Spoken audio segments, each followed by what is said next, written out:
एक समय की बात है, एक छोटे से गांव के पास एक घना और रहस्यमय जंगल था। गांव वाले उसे भुतहा जंगल कहते थे, क्योंकि उसमें जाने वाला शायद ही कभी वापस लौटता था। जंगल की गहराइयों से रात में अजीबोगरीब आवाजें आती थीं, जैसे कोई रो रहा हो या फुसफुसा रहा हो। बच्चे तो दूर, बड़े भी दिन के उजाले में भी उस जंगल की ओर देखने से कतराते थे। गांव में रवि नाम का एक साहसी युवक था। वह शहरी पढ़ाई करके गांव लौटा था और उसे इन भूतों वाली कहानियों पर बिल्कुल भी यकीन नहीं था। उसे लगता था कि यह सब गांव वालों का अंधविश्वास है। एक दिन उसने अपने दोस्तों के सामने डींग हाँकी कि वह जंगल में जाएगा और वहां से सुरक्षित वापस लौटकर दिखाएगा।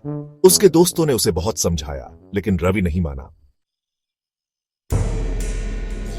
अगले दिन सूरज ढलने से ठीक पहले रवि अपनी टॉर्च और एक छोटी सी कुल्हाड़ी लेकर जंगल की ओर चल पड़ा।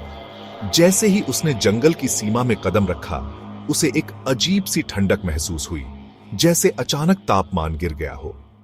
पेड़ों की पत्तियां सरसराहट की बजाय एक उदास फुसफुसाहट कर रही थीं। रवि आगे बढ़ता गया। थोड़ी दूर चलने पर उसे एक पुरानी टूटी हुई झोपड़ी दिखाई दी।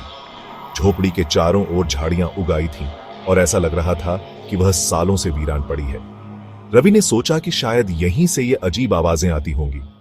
वह झोपड़ी के अंदर गया। अंदर का नजारा देखकर वह चौंक गया। धूल और जालों से ढकी कुछ पुरानी तस्वीरें थीं और एक टूटा हुआ झूला। अचानक उसे अपने पीछे किसी के होने का एहसास हुआ। उसने टॉर्च घुमाई, लेकिन कोई नहीं था। फिर भी उसे एक अजीब सी बेचैनी महसूस हुई। झोपड़ी के एक कोने से एक हल्की डरावनी फुसफुसाहट सुनाई दी। तुम यहां क्यों आए? रवि का दिल तेजी से धड़कने लगा। उसने हिम्मत जुटाई और आवाज की दिशा में टॉर्च की रोशनी डाली। वहां कुछ भी नहीं था, सिवाय एक पुरानी दीवार के।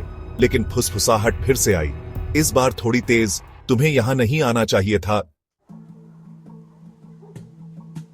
रवि को अब लगने लगा था कि वह शायद गलत था। यह सिर्फ अंधविश्वास नहीं था। वह झोपड़ी से बाहर निकलने के लिए पलटा, लेकिन तभी दरवाजा अपने आप जोर से बंद हो गया। झोपड़ी के अंदर अंधेरा छा गया और रवि की टॉर्च भी अचानक बुझ गई। चारों ओर भयानक सन्नाटा पसर गया, जिसे केवल रवि की तेज सांसों और दिल की धड़कन ही तोड़ रही थी। फिर झोपड़ी के हर कोने से एक साथ आवाजें आने लगी। भागो, भागो, इससे पहले कि देर हो जाए। रवि ने पूरी ताकत से दरवाजा खोलने की कोशिश की, लेकिन वह टस से मस नहीं हुआ। उसे ऐसा लगा जैसे कोई अदृश्य शक्ति उसे अंदर खींच रही है। उसने अपनी कुल्हाड़ी निकाली और दरवाजे पर वार करने लगा। हर वार के साथ झोपड़ी में ठंडक बढ़ती जा रही थी और फुसफुसाहटें अब डरावनी हंसी में बदल रही थीं। आखिरकार एक जोरदार वार से दरवाजा टूट गया। रवि बिना एक पल रुके जंगल से बाहर की ओर भागा। उसे अपनी जान बचाने के लिए हर मुमकिन कोशिश करनी थी। पेड़ों की छायाएं उसे डरा रही थीं, हर पत्ती की सरसराहट उसे भूत का साया लग रही थी। जब वह गांव पहुंचा तो सुबह हो चुकी थी। उसके कपड़े फटे हुए थे और वह पसीने और डर से लथपथ था। उसके दोस्त और गांव वाले उसे देखकर हैरान रह गए। रवि ने उन्हें जंगल में हुए अपने भयानक अनुभव के बारे में बताया। उसकी आवाज कांप रही थी और आंखों में डर साफ झलक रहा था। उस दिन के बाद से रवि ने कभी उस जंगल की ओर आंख उठाकर भी नहीं देखा।